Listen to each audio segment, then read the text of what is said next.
আসসালামু আলাইকুম রহমতুল্লাহি ওয়া বারাকাতুহু। আলহামদুলিল্লাহি রাব্বিল আলামিন ওয়াসসালাতু ওয়াসসালামু আলা রাসূলিহিল কারীম ওয়া খাতামান নাবিয়্যিন নবিয়্যিনা মুহাম্মদ ওয়া আলা আলিহি ওয়া সাহবিহি আজমাইন। সুপ্রিয় দর্শক, পৃথিবীর যে প্রান্ত থেকে আপনারা এই মুহূর্তে এটিএন বাংলা টিভি স্ক্রিনের সামনে আছেন, সকলকে স্বাগত জানাচ্ছি এটিএন বাংলার নিয়মিত আয়োজন ইসলামী সাওয়াল ও জবাব সরাসরি। এই আয়োজনের অনুষ্ঠান আপনাদের জীবন ঘনিষ্ঠ যে কোনো ধরনের প্রশ্নের জবাব ইসলামিক শরিয়ার আলোকে জানতে কোরআনুল কারীম এবং সহিহ সুন্নাহর ভিত্তিতে আপনি আপনার প্রশ্নের জবাব জানতে পারবেন। প্রিয় দর্শক, আমি আছি আপনাদের সাথে পুরো অনুষ্ঠান জুড়ে ইনশাআল্লাহ আজিজ কারি কেম ফিরোজ। আমাদের সাথে আজ স্টুডিওতে উপস্থিত আছেন শেখ শাহ ওয়ালিউল্লাহ হাফিজাহুল্লাহ। আসসালামু আলাইকুম ওয়া রাহমাতুল্লাহি ওয়া বারাকাতুহু। ওয়ালাইকুম আসসালাম ওয়া রাহমাতুল্লাহি ওয়া বারাকাতুহু। আহলান সাহলান। মারহাবা বিকুম। আহসান মাশাআল্লাহ ওয়া ইয়াক আহসান মাশাআল্লাহ। প্রিয় দর্শক, আমরা আপনাদের প্রশ্ন এখনই রিসিভ করব। মাশাআল্লাহ, এর মধ্যে অনেকেই আমাদের নক করছেন। একটা বিষয় অবশ্যই আমাদেরকে আপনারা সহযোগিতা করবেন, যারা আমাদের সাথে এই আয়োজন অনুষ্ঠানে আপনি প্রশ্ন করার সুযোগ পাচ্ছেন, কথা বলবেন, তিনি অবশ্যই আপনি যখন কথা বলবেন আপনার টিভি সেটের টেলিভিশনের ভলিউমটা কমিয়ে আপনি কথা বলুন। কথা বলা শেষ হওয়ার পরে আপনি ভলিউম বাড়িয়ে আমরা শেখের কাছ থেকে আপনাদের প্রশ্নের জবাব শুনবো ইনশাআল্লাহ। ইনশাআল্লাহ আমরা বিসমিল্লাহ আমরা যেতে পারি আজকের আয়োজনে। শুরু করছি আজকের আয়োজন ইনশাআল্লাহ। প্রথমে কে আছেন, কি প্রশ্ন বলবেন? আসসালামু আলাইকুম। ওয়ালাইকুম আসসালাম ওয়া রাহমাতুল্লাহি ওয়া বারাকাতুহু। জি, আমি জানতে চাইছি যে আজকে তো 10ই মুহররম, আজকে কি আমাদের কোনো এইভাবে কোনো দোয়া কিভাবে করব? দোয়া করার কোনো নিয়ম টিয়ম আছে কি না? দোয়াটা করবো কিভাবে আজকে এবং কোন টাইমে দোয়া করবো? সারাদিনে দোয়ার মধ্যে থাকবো? আর 2 নম্বর প্রশ্ন হচ্ছে, আজকে কি কোনো ভালো মন্দ খাবারের কথা কি কোনো হাদিসে আসছে নাকি? 2 নম্বর। আর 3 নম্বর হচ্ছে হুজুর, এই যে আপনার আসুন নামাজ কি প্রতিদিন 8 টাকা দিয়ে মানে সুন্নতটা কি প্রতিদিন পড়া লাগবে না মাঝে মাঝে ছাড়া যাবে বা পড়া যায়? এটা কি কোনো আসছে নাকি যে প্রতিদিনই পড়তে হবে? এটাই আর কি আমার প্রশ্ন।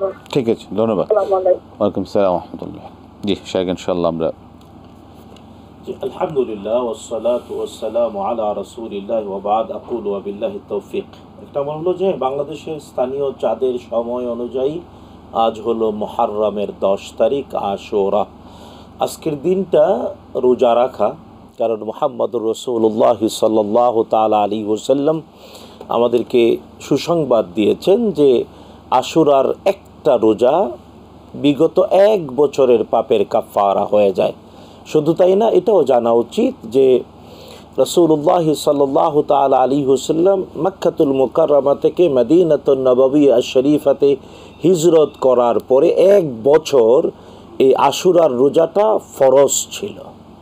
তিনি রাসূলুল্লাহ সাল্লাল্লাহু আলাইহি ওয়াসাল্লাম সকল মুসলমানকে আদেশ করেছেন আশুরার রোজা রাখতে, কিন্তু 2য় বছরের শাবান মাসে অর্থাৎ রমজানের আগের মাসেই রমজান মাসের রোজা ফরজ হওয়ার আয়াত নাজিল হয়ে গেল। রাসূলুল্লাহ সাল্লাল্লাহু তাআলা আলাইহি ওয়াসাল্লাম বললেন, রমজানের রোজা যেহেতু ফরজ হয়ে গিয়েছে, তাই এখন থেকে আশুরার রোজাটা অপশনাল। তাই হিজরতের পরে 1 বছর এই আশুরার রোজাটা বাধ্যতামূলক ছিল, আর রমজান মাসের রোজা ফরজ হওয়ার পরে আশুরার রোজাটা অপশনাল হয়ে যায়। তবে বুখারী মুসলিমের বিখ্যাত হাদিস, রাসূলুল্লাহ সাল্লাল্লাহু আলাইহি ওয়াসাল্লাম ইরশাদ করেছেন, আফদালুস সিয়ামি বা'দা সিয়ামি রমাদান শাহরুল্লাহ তাদউনাহুল মুহররম। সহিহ মুসলিমের বিখ্যাত হাদিস, রাসূলুল্লাহ সাল্লাল্লাহু আলাইহি ওয়াসাল্লাম ইরশাদ করেছেন, সর্বশ্রেষ্ঠ রোজা রমজান মাসের ফরজ রোজার পরে আল্লাহর মাস যাকে তোমরা ডাকো মুহররম, এই মুহররম মাসের রোজা। সুতরাং আজকে 10ই মুহররমের রোজাটা অনেক মর্যাদাময়। হ্যাঁ, যদি কেউ রাখতে পেরে থাকেন আলহামদুলিল্লাহ, সৌভাগ্য। সৌদি আরবের চাঁদের সময় বা ওয়ার্ল্ড মুন সাইটিং অনুযায়ী গতকালকে ছিল 10 তারিখ। তো রাসূলুল্লাহ সাল্লাল্লাহু আলাইহি ওয়াসাল্লাম এই পৃথিবী থেকে বিদায় নেওয়ার আগের বছর বলেছিলেন, আমি যদি আগামী বছর বেঁচে থাকি তাহলে অবশ্যই 9ই মুহররম রোজা রাখবো, আর 10ই মুহররম তো অবশ্যই, কারণ ইহুদি খ্রিস্টানদের বিপরীত করতে রাসূলুল্লাহ সাল্লাল্লাহু আলাইহি ওয়াসাল্লাম নির্দেশ করেছেন। তবে যদি কেউ আজকে অথবা গতকাল রোজা রাখতে নাও পেরে থাকেন, তবে হতাশ হবেন না। এই মাসের মধ্যে যতটা পারেন নফল রোজা রাখার চেষ্টা করুন, কারণ মুহররম পুরাটা মাসই মর্যাদাময় মাস, সম্মানিত মাস, আল্লাহর মাস। আর এই মাসের মধ্যে যে কোনো নফল রোজা রমজানের ফরজ রোজার পরেই মর্যাদাময় রোজা। আহসান। দর্শকের প্রশ্নটা ছিল এই আজকের দিনে যে দোয়া কি কোনো বিশেষ দোয়া আছে কি না? বিশেষ কোনো দোয়া আজকের দিনে না, মানে বিশেষ কোনো মুহূর্ত বিশেষ না। এটা স্বাভাবিকভাবে রোজা রাখলে ইফতারের আগের মুহূর্তে দোয়া কবুল হয়, শুধু তাই না, আজান এবং একামতের মাঝখানে দোয়া কবুল হয়, আসরের নামাজের পরে দোয়া কবুল হয়। স্বাভাবিকভাবে এই বিষয়গুলো আমরা করেই যাব। তবে ওনার প্রশ্নের পিছনে এটাও একটা কারণ থাকতে পারে, কারণ আমাদের দেশে কেউ কেউ বলে থাকেন যে মানে 61 হিজরিতে কারবালার প্রান্তরে হৃদয় বিদারক, বেদনাদায়ক, দুঃখজনক ঘটনা, অর্থাৎ হুসাইন রাদিয়াল্লাহু তাআলা আনহুর শাহাদাতের ঘটনার ওই সময়, এবং এই জন্য ওই মুহূর্ত নিয়ে দোয়া করা না, এগুলো আমাদের দেশে প্রচলিত। কিন্তু মূলত আমরা হুসাইন রাদিয়াল্লাহু তাআলা আনহুর এই বেদনাদায়ক, আমাদের কষ্টের, আত্মায় বা কলিজায় রক্তক্ষরণের এই হৃদয় বিদারক ঘটনাকে আমরা ধিক্কার দেই, নিন্দা জানাই। যারা এর সাথে জড়িত প্রত্যেকের প্রতি আল্লাহ লানত, আমাদের লানত, ইমানদার নারী পুরুষের কিয়ামত পর্যন্ত লানত। আহসান শেখ, আপনার আলোচনা যেটা আমরা স্পষ্ট জানলাম কোরআন সুন্নাহর আলোকে, সহিহ সুন্নাহর আলোকে, যেটা হচ্ছে যে এই আশুরা উপলক্ষে শুধুমাত্র রোজা ব্যতীত অন্য কোনো স্পেসিফিক কোনো ইবাদত, এই ইবাদত সহিহ সুন্নাহ দ্বারা সমর্থিত নয়। সেই ক্ষেত্রে একটা প্রশ্ন ছিল দর্শকের, যে ভালো মন্দ খাবার আজকে অনেকে বিশেষ করে রান্না করে থাকেন বা বিলি করে থাকেন, এর কি কোনো ফজিলত বা কোনো ফজিলত রয়েছে কিনা? না না, এটা এমনি একজন মিসকিনকে, অসহায়কে খাদ্য দেওয়াটা সারা বছরই ভালো কাজ। সুতরাং আজকের দিনেই কেবল ভালো মন্দ রান্না করে খাবার খাওয়া অথবা দেওয়া, দিনের সাথে মিলিয়ে এটা করা এর কোনো প্রমাণ নেই। জি, সারা বছরই করা যায় এটা। দর্শকের শেষ প্রশ্নটা ছিল আসরের যে 4 রাকাত সুন্নত, 4 রাকাত ফরজ, যে 4 রাকাত সুন্নত যেটা ফরজের পূর্বে, এটাকে প্রতিদিনই পড়তে হবে বাধ্যতামূলক এরকম কিছু? না, জানা উচিত যে সুন্নাত, আমরা যে সুন্নাত নামাজ পড়ি এটা দুই ধরনের। একটা হলো সুন্নাহ মুআক্কাদা, অর্থাৎ যে সুন্নাহগুলো রাসূলুল্লাহ সাল্লাল্লাহু আলাইহি ওয়াসাল্লাম তাকিদ করেছেন, গুরুত্ব দিয়েছেন এবং বলেছেন আমরা যাতে কন্টিনিউ করি, আর অনেক বড় সওয়াব এবং অনেক বাস্তব কারণ বিশ্বনবী সাল্লাল্লাহু আলাইহি ওয়াসাল্লাম ব্যাখ্যা করেছেন। তাই সুন্নতে মুআক্কাদা হলো 5 ওয়াক্ত নামাজের মধ্যে মাত্র 12 রাকাত। 12 রাকাত সুন্নতে মুআক্কাদা। আমি হিসাব করে বলছি, প্রথম হলো ফজরের 2 রাকাত সুন্নতে মুআক্কাদা, তারপরে জুহরে হলো 4 রাকাত ফরজের আগে 4 রাকাত সুন্নত, 4 রাকাত ফরজের শেষে 2 রাকাত সুন্নত।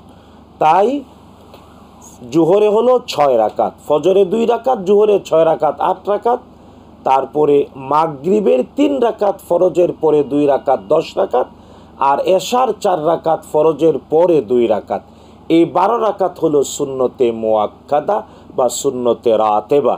এর বাইরে হলো সুন্নতে জায়েদা, অতিরিক্ত এমনি সুন্নাত, পড়লে সওয়াব, না পড়লে কোনো গুনাহ নাই। আর আসরের 4 রাকাত সুন্নত হলো এই প্রকৃতির সুন্নাত। সুতরাং সবসময় আসরের 4 রাকাত সুন্নত না পড়লে কোনো অসুবিধা নেই। পড়াটা সৌভাগ্যের, কিন্তু না পড়লে কোনো অসুবিধা নেই। চমৎকার। যে আমরা প্রশ্ন যাব, দর্শক জি কে আছেন বলবেন। আসসালামু আলাইকুম। ওয়ালাইকুম সালাম। হুজুর, আমার 3টা প্রশ্ন। জি বলুন। প্রশ্ন হইতেছে হুজুর, কেউ যদি মুখে রাগের বশত কিছু মানে যেটা ফেলে পছন্দের মতো, তখন এটা কি করা? যেমন আমার হাজবেন্ড আমারে বললো যে তুমি যদি মাছ খাও তাহলে তোমার মায়ের লাভ খাও না, বা এই জাতীয় কিছু, এটা কাফারাটা কি দিতে হবে? এটা একটা প্রশ্ন। জি জি, কি বলে রাগ করে কি বলে? আমার হাজবেন্ড রাগ কইরা বললো যে তুমি যদি মাছ খাও, মাছ আনি, তাহলে মনে করো তোমার মায়ের লাভ খাও, এই ধরনের আর কি একটা কথা। এটার জন্য কি কাফারা দিতে পারি? আমি কি করতে পারি? এই কারণে। এখন কি আপনি মাছ খেয়েছেন? না না, এখন খাই নাই, মানে এই কয়েকদিনের মধ্যে হয়েছে আর কি, রাগারাগি করে, এই ধরেন 1 সপ্তাহের মতো বা 4-5 দিনের মতো। এই একটা প্রশ্ন। আর দ্বিতীয় একটা প্রশ্ন হইতেছে হুজুর, যে একটি নামাজে মনে করেন 4 রাকাত সুন্নত করলাম বা 4 রাকাত ফরজ করলাম, একটি নামাজে যদি 2 বার ভুল হয়, সাহু সেজদা একবার দিলে হয় না? যেমন দ্বিতীয় রাকাতে যে রাকাতটা ভুল হইলে তৃতীয় বা চতুর্থ রাকাতে সেজদাটা মানে 2টা দিচ্ছি না 1টা দিচ্ছি, মানে একই নামাজের ভিতরে 2 বার ভুল করলে সাহু সেজদা একবার দিলে চলবে নাকি? এটা একটা প্রশ্ন হুজুর। আর তৃতীয় একটা প্রশ্ন হইতে হুজুর, যেমন কেউ যদি কোনো জিনিস বিশ্বাস করতে না চায়, আমি জিনিসটা ধরবো না, তারপর ওনাকে বিশ্বাস করানোর জন্য একটু বললাম, তাহলে কি এটা আমার গুনাহ হবে?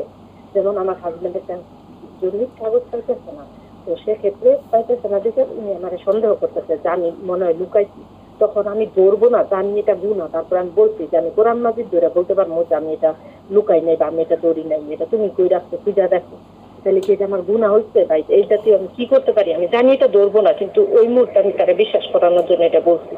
এই একটা প্রশ্ন হুজুর। আসসালামু আলাইকুম। ঠিক আছে, জি ধন্যবাদ। অত্যন্ত জীবন ঘনিষ্ঠ প্রশ্ন মোহতারাম। রাগের বছর তো স্বামী যদি স্ত্রীকে বলে তুমি যদি মাছ খাও তাহলে তুমি তোমার মার লাশ খাবে, এই যেটা কথা বললো, এখন এটার জন্য কি কোনো কাফারা বা এটা কি কোনো কসম বা এটা কি শরীয়তের কোন পর্যায়ে যাবে? না, প্রথম হলো এটা কসম না। কসম মানে শরীয়তে কসমকে বা কোরআন আল কারীমের ভাষায় ইয়ামিন আমরা বাংলায় বলি শপথ বা কসম 3 প্রকার।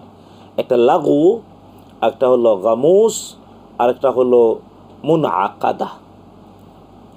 3 প্রকার হয় শপথ, এবং এটা ব্যক্তি করে যে বলে সে, আরেকজনের উপরে না। এখানে তো মানে স্বামী তার স্ত্রীকে বলতে, স্বামী নিজে নিজেকে বলে, কোনো ব্যক্তি নিজে নিজের উপর যদি শপথ করে, এটা যদি ভঙ্গ করে, এর মধ্যে কথায় কথায় শপথ মুদ্রা দোষের মতো, এটার জন্য তওবা করবে। আর অতীতের কোনো ঘটনার ব্যাপারে যদি ইচ্ছা করে ভুল বা মিথ্যা শপথ করে, তাহলে এই জন্য তওবা করবে। আর ভবিষ্যতে ইয়ামিন আল মুনআকাদা, যেটা ভবিষ্যতের কোনো কাজ করব না বলে যদি ব্যক্তি নিজে নিজের উপরে শপথ করে, আর এটা যদি ভঙ্গ করে, তাহলে তাকে কাফারা দিতে হয়।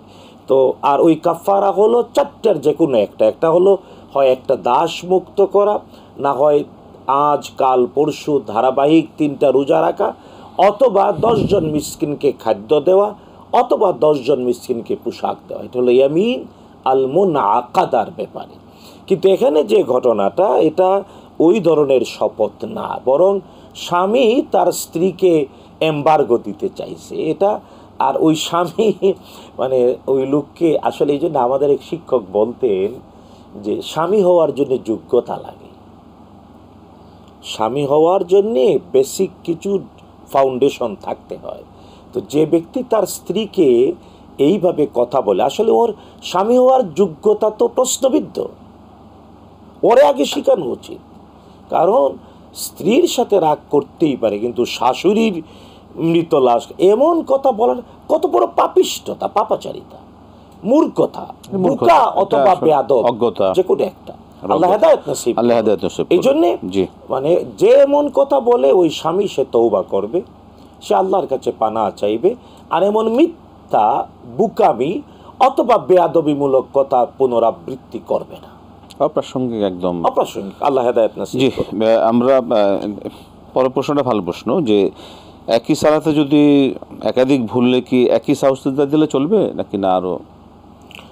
জানা উচিত সালাতে ভুল 2 ধরনের হতে পারে। একটা হলো কোনো ওয়াজিব ছুটে যাওয়া, আর একটা হলো কোনো ফরজ ছুটে যাওয়া বা ফরজের ব্যাপারে সন্দেহ হওয়া। যেমন আমাদের বোন বললেন তিনি সেজদা 2টা দিয়েছেন না 1টা দিয়েছেন, হয়তো ফরজ রাকাত 1 রাকাত হলো না 2 রাকাত হলো।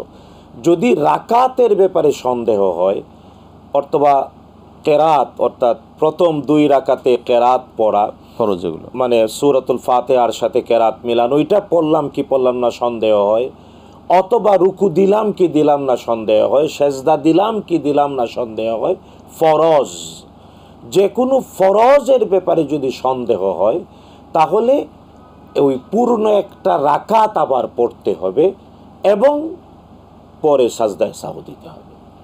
আর যদি কোনো ওয়াজিব ছুটে যায়, ওয়াজিব 1 বা একাধিক ছুটে গেলেও একবার সাজদায়ে সাহু দিলে হয়ে যাবে। সুতরাং এই জন্যে নামাজের ভুলে আপনি আমাকে কনফার্ম থাকতে হবে এটা কি ফরজ না ওয়াজিব। ফরজ যদি সন্দেহযুক্ত হয় তাহলে তা আদায় করে নিয়ে সাজদায়ে সাহু দিতে হবে, নাহলে নামাজ হবে না। আর ওয়াজিব যদি ছুটে যায় তাহলে শুধু সাজদায়ে সাহু দিলেই যথেষ্ট। এবং একাধিক ওয়াজিব ছুটে গেলেও একবার 2টা সাজদায়ে সাহু সর্বশেষ তা যথেষ্ট। আল্লাহু আ'লাম বিস-সাওয়াব। জি, কাউকে বিশ্বাস করানোর জন্য কি মিথ্যা কসম বা এরকম কিছু করা যাবে কিনা? না, ব্যাপারটা হলো যে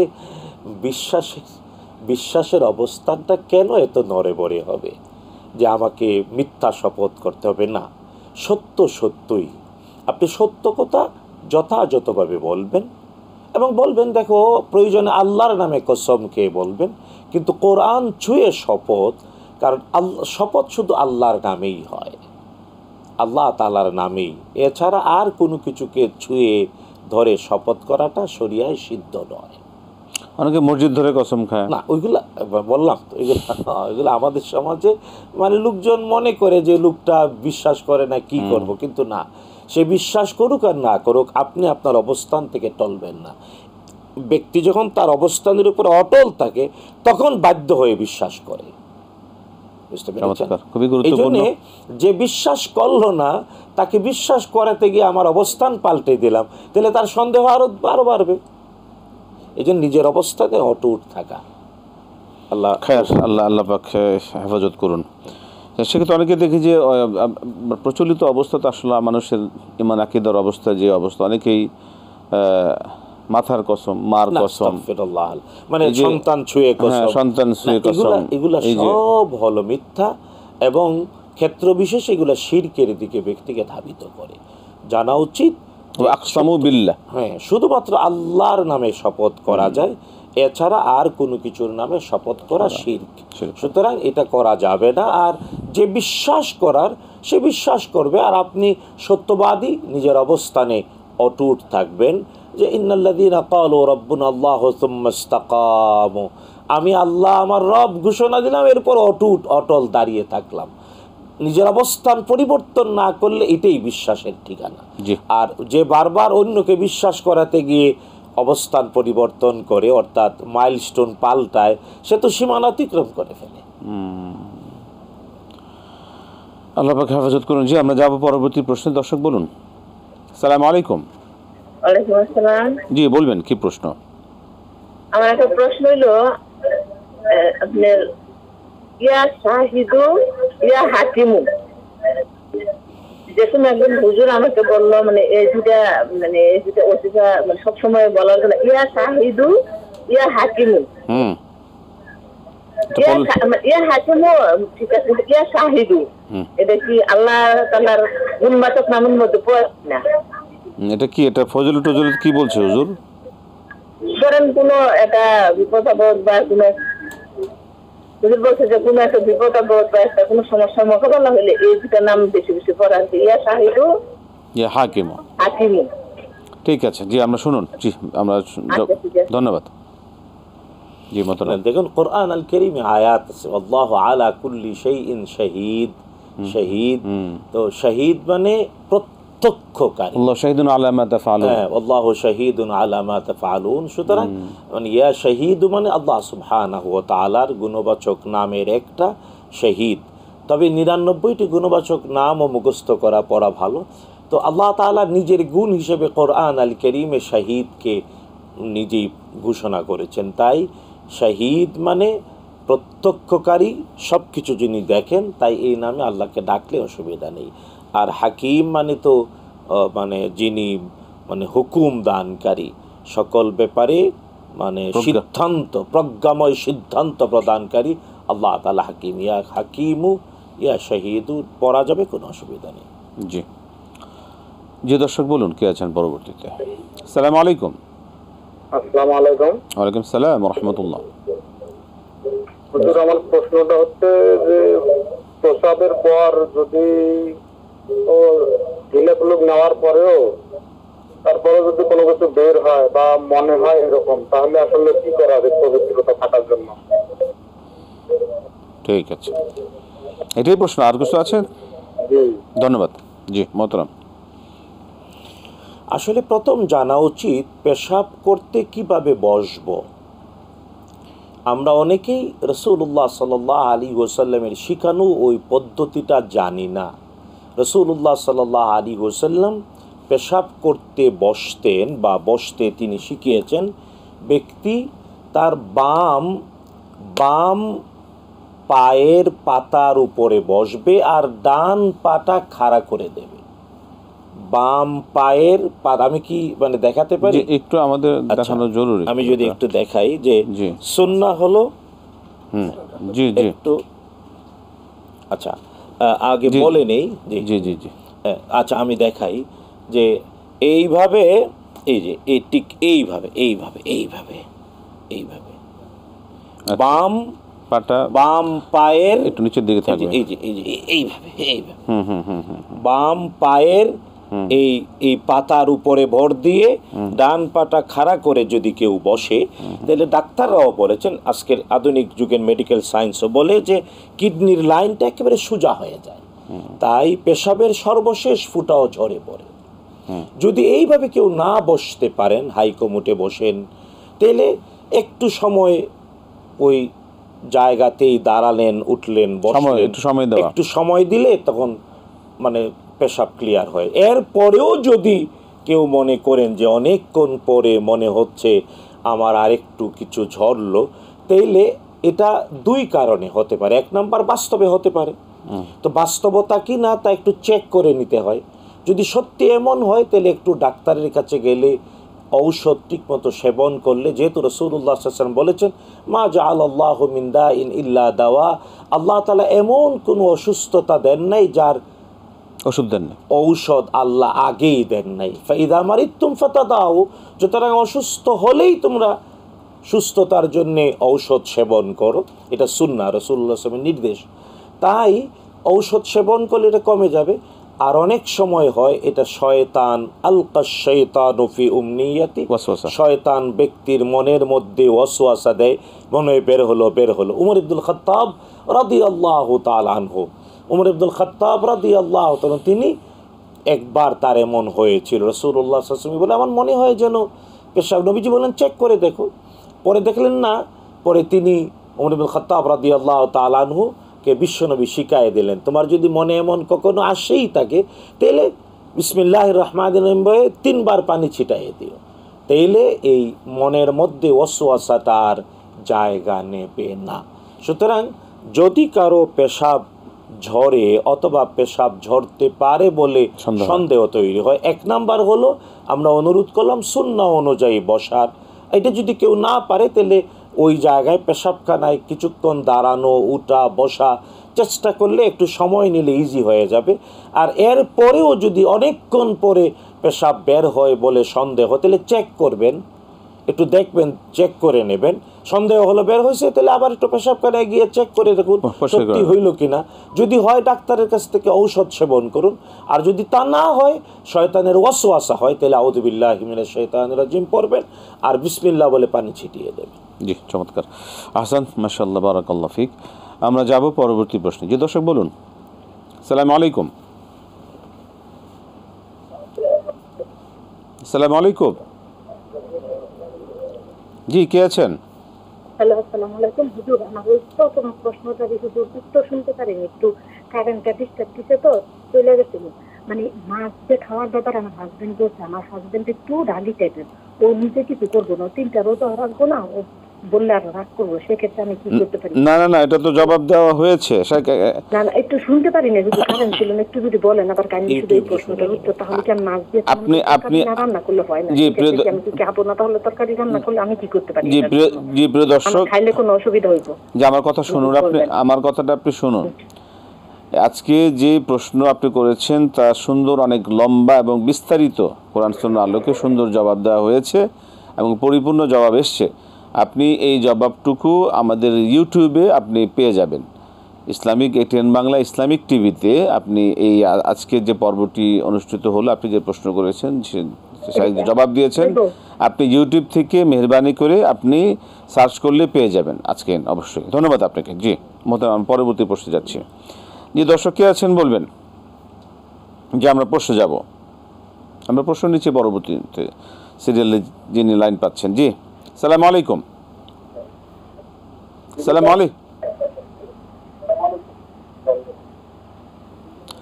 আসসালামু আলাইকুম। জি বলবেন, একটু স্পষ্ট করে বলবেন। জি বলুন। হ্যালো, আসসালামু আলাইকুম। ওয়ালাইকুম সালাম ওয়া রাহমাতুল্লাহ। বলুন, কি প্রশ্ন আপনার? জি হুজুর, আমি জলঙ্গা সুনামগঞ্জ থেকে ইনুল বলছিলাম হুজুর। জি নুর সাহেব বলবেন। জি হুজুর, প্রশ্নটা হলো হুজুর, বিয়েতে সর্বনিম্ন মোহর কত?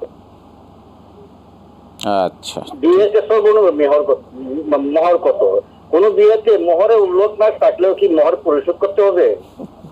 আর 3 নম্বর প্রশ্ন হলো হুজুর, রাসূল সাল্লাল্লাহু আলাইহি ওয়াসাল্লাম বলেন বৈধ কাস্টমের মধ্যে তালাক সবচেয়ে ঘৃণিত কাজ। কথাটা কি হাদিস দ্বারা সমর্থিত?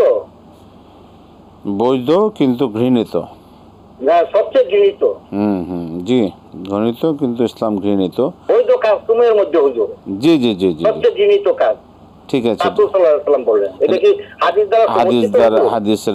এটা হাদিস দ্বারা বর্ণিত কিনা? ধন্যবাদ। জি আনিস সাহেব, আমরা শুনছি আপনার বিষয়ে।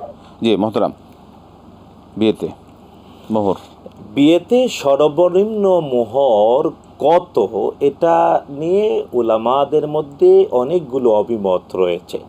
সবচেয়ে বিশুদ্ধতম অভিমত হলো বিয়েতে মোহর হবে পাত্রের সামর্থ্য অনুযায়ী এবং সমসাময়িক এবং কনের পিতা বা কনের পরিবারের দাবি এর সমন্বয় করে। আর দাবিটা হবে ওই কনের পরিবারে কনের মা, কনের বোন, কনের চাচি, ফুফু, তাদের মোহর কত ছিল এর সাথে অ্যাডজাস্ট করে। আর মোহরটা এত গুরুত্বপূর্ণ বিষয় যে রাসূলুল্লাহ সাল্লাল্লাহু আলাইহি ওয়াসাল্লাম বলেছেন, ইয়া মা'শারা শাবাব, ওরে যুবকেরা, মান ইসতাতা মিনকুমুল বাআতা ফালিয়াতাজাওয়াজ, তোমাদের মধ্যে যার মোহর দেওয়ার সামর্থ্য রয়েছে, যৌবন আছে কিন্তু মোহর দেওয়ার ক্ষমতা নাই, বিশ্বনবী বলছেন সে যাতে বিবাহ না করে। ওয়া ইল্লা ফাআলাইহি বিসসাওম, নবী বলেন সে যাতে সারা বছর রোজা রাখে, রোজা তার চক্ষু এবং লজ্জাস্থানের হেফাজত করে দেবে। কিন্তু বিবাহ যদি করতেই চায় অবশ্যই মোহর দেওয়ার সামর্থ্য যাতে হয়। এখন টাকার অঙ্কে এই মোহরের পরিমাণ কত, হাদিস শরীফে বিভিন্ন বাস্তবতা পরিলক্ষিত হয়। যেমন রাসূলুল্লাহ সাল্লাল্লাহু আলাইহি ওয়াসাল্লাম বিশ্বনবী নিজে খাদিজাতুল কুবরা রাদিয়াল্লাহু তাআলা আনহাকে 12.5 উখিয়া, যেটা বর্তমান সময়ে 20টা উট খাদিজা রাদিয়াল্লাহু তাআলা মোহর দিয়েছিলেন। বিশ্বনবী সাল্লাল্লাহু আলাইহি ওয়াসাল্লাম তার অন্য সকল স্ত্রীদেরকে কাউকে রাসূলুল্লাহ সাল্লাল্লাহু আলাইহি ওয়াসাল্লাম 10,000 মুদ্রার কম দিয়েছেন বলে পাওয়া যায় না, বরং রাসূলুল্লাহ সাল্লাল্লাহু আলাইহি ওয়াসাল্লাম মাত্র 2 জনকে মোহর দেওয়া লাগেনি। এর একজন জাইনাব বিনতু জাহাশ রাদিয়াল্লাহু তাআলা আনহা, যাকে আল্লাহ নিজে আকাশে বিয়ে পড়ায় দিয়েছিলেন। আরেকজন উম্মে হাবিবা বিনতে আবি সুফিয়ান রাদিয়াল্লাহু তাআলা আনহুম, যে তিনি যখন আবিসিনিয়ায় ছিলেন তখন আবিসিনিয়ার বাদশা নাজ্জাশী রাসূলুল্লাহ সাল্লাল্লাহু আলাইহি ওয়াসাল্লামের পক্ষে উম্মে হাবিবা রাদিয়াল্লাহু তাআলা আনহার মোহর পরিশোধ করে দিয়েছিলেন। তাই অথচ আরও পাওয়া যায় যে রাসূলুল্লাহ সাল্লাল্লাহু আলাইহি ওয়াসাল্লাম মদিনায় আনসার মুহাজিরদের মধ্যে বিবাহ পড়িয়ে দিয়েছেন কোরআন মুখস্থ পারে তা শিখানোর শর্তে, কখনো কখনো কেবল একটা আংটির বিনিময়ে। এগুলা সব ছিল ওই সময়ের বাস্তবতায়। হাকিম তথা শারে বিশ্বনবী সাল্লাল্লাহু আলাইহি ওয়াসাল্লাম, তিনি যেহেতু আইন প্রণেতা, আল্লাহ তাকে অধিকার দিয়েছেন, তিনি কাজগুলো করেছেন।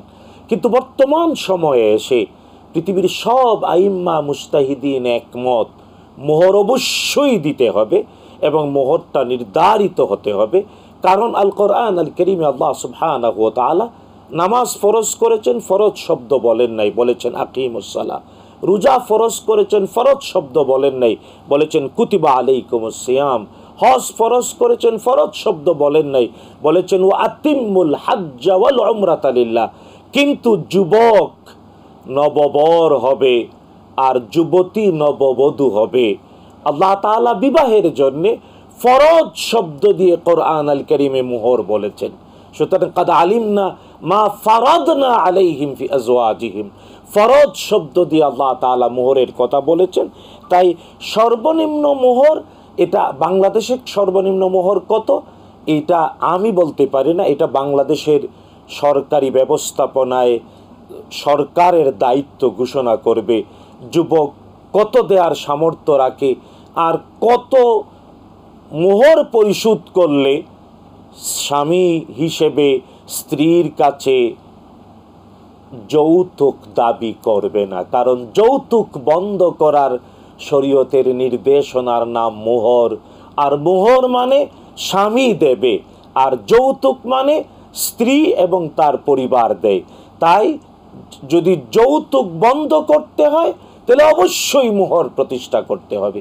আর সর্বনিম্ন মোহর, এখন এটা আমি আবারও বলতে চাই, সর্বনিম্ন মোহর স্বামীর সামর্থ্য এবং মেয়ের বাবা মা তার অভিভাবকের দাবি এবং তাদের পারিবারিক ঐতিহ্য এর ভিত্তিতে নির্ধারিত হবে। একটা অঙ্ক বলে দিলে 2000 2500 কোনো কোনো ফকিভাবে বলছেন, কিন্তু আমরা এই কথাগুলোকে এইভাবে গুরুত্ব না দিয়ে বলতে চাই মোহর হবে ফরজ হিসেবে বিবাহে। আবার প্রাসঙ্গিক তিনি দ্বিতীয় প্রশ্ন করেছেন, মোহর যদি উল্লেখ না থাকে তাহলে উল্লেখ না থাকলে ওইটা ফরজ দিতেই হবে, দিতেই হবে। মোহর না দেওয়ার কোনো সুযোগ নেই। এমনকি মোহর স্ত্রী সব ক্ষমা করে দেবে না। আল্লাহ তাআলা কোরআনের কারীমে বলেছেন, ফাইন তিবনা লাকুম আন শাইইম মিনহু নাফসান ফাকুলুহু হানিআম মারিআ, অর্থাৎ স্ত্রী সকল মোহর ক্ষমা করে দেবে, কোরআন এটা বলেনি। আল্লাহ বলছেন যদি স্ত্রী তার প্রাপ্ত মোহর থেকে কিছু অংশ ক্ষমা করে দেয় আর ফিরিয়ে দেয় মোহরদাতা স্বামীকে, তাহলে তুমি আনন্দে চিত্তে খেতে পারো। তার মানে টোটাল মোহর ক্ষমা করে দেওয়ার, আমাদের দেশে অনেক আমাদের মতো বৃদ্ধ অনেক দাদা দাদি নানা নানি আছে, তারা শিখায় দেয় ওই বাসর রাতে স্ত্রীর হাত ধরে ক্ষমা চাইস, আর বউ হয়তো আবেগের ঠেলায় বলে ক্ষমা করে দিলাম। কিন্তু যদি ওই কোনো ঝামেলা তৈরি হয় তখন ওই কোর্টের বারান্দায় হাঁটাহাঁটিতে প্রমাণ হয় মানে ক্ষমা কত প্রকার আর কি কি। সুতরাং এই দুষ্টামিগুলো থেকে আমাদের বেরিয়ে আসা উচিত, জানা উচিত মোহর উল্লেখ থাকবে না কেন, তাহলে বিয়েটাই অপূর্ণ। আমাদের সময় শেষ প্রান্তে চলে এসেছি। তালাক বৈধ কিন্তু গৃহীত ইসলাম, আমাদের শেষ কথা এক কথা আমরা এটা বিশুদ্ধ হাদিস, আবগাদুল হালাল ফিল ইসলামে আত-তালাক, ইসলামের সর্বনিকৃষ্ট বৈধ কাজের নাম হলো তালাক। আল্লাহ পাক আমাদের হেফাজত করুন। শাইখ আপনাকে অসংখ্য ধন্যবাদ, বারাকাল্লাহু ফিক, জাযাকাল্লাহু খাইরান, আহসানতুম, মাশাআল্লাহ। প্রিয় দর্শক, আমরা শুনছিলাম আপনাদের মূল্যবান প্রশ্নের আলোকে আমাদের জীবনটা আমরা কীভাবে সাজাতে পারি, আমাদের কি জানা দরকার, কি মানা দরকার। আল্লাহ পাক আমাদের কবুল করুন, আমরা যেন এইভাবে জানতে পারি, মানতে পারি। আল্লাহ পাক আমাদের সকল কিছু মানা সহজ করে দেন। আজকে শেষ করছি, বিদায় নিচ্ছি। আসসালামু আলাইকুম ওয়া রাহমাতুল্লাহি ওয়া বারাকাতুহু।